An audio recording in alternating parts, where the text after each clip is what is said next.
और कहा एक बार की बात है, यदा मृधे कौरव संजयान वीरे स्वथो वीर गतिम गते बिरकोदरा विद्य गदा विमर्श भगनोरुदंडे धतराष्ट्र।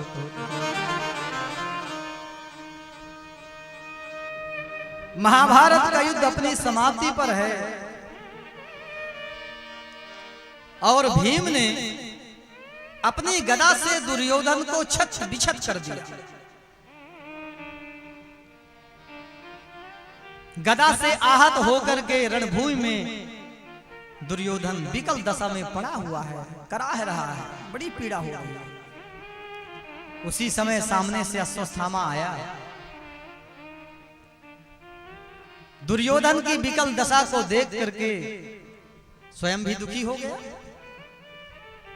और कहने लगा, मित्र मैंने तुम्हारा वो वैभव देखा, साम्राज्य देखा, और आज तुम्हारी ऐसी दुर्दशा। बताओ तुम्हारी अंतिम इच्छा क्या है? मैंने तुम्हारा नमक खाया है, अपने प्राण दे करके भी तुम्हारी अंतिम इच्छा को पूर्ण करूंगा, ये मैं वचन देता हूं। दुर्योधन कहने लगा, मित्र मुझे एक बात का सबसे ज्यादा कष्ट है, दुख है कि हम लोग 100 भाई थे और आज एक भी नहीं बचा। युद्ध में सभी मारे गए।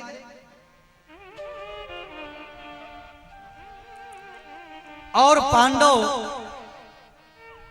5 थे और 5 में से एक भी समाप्त नहीं।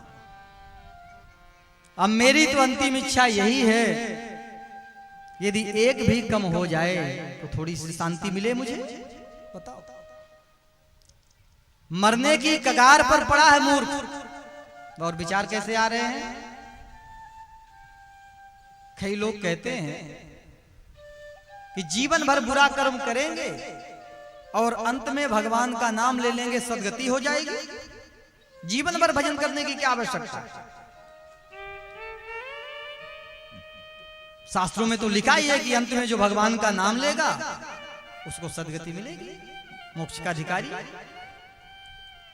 लेकिन उनको पता नहीं है कि अंत में भी भगवान का नाम उसी के मुख से निकलने वाला है जिसने जीवन भर भजन किया। दुर्योधन जैसा व्यक्ति होगा तो अंत समय में भी ऐसे ही सोचेगा। बुरा व्यक्ति मरते समय भगवान का नाम ले ही नहीं सकता, वही बुरे विचार सब भी आएंगे उसको।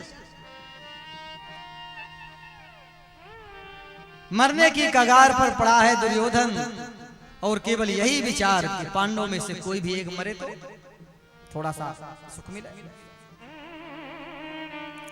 अश्वत्थामा कहने लगा, तुम एक की बात करते हो? अरे मैं तो 5 के सिर काट करके तुम्हारे चरणों में डाल दूंगा, वचन देता हूं।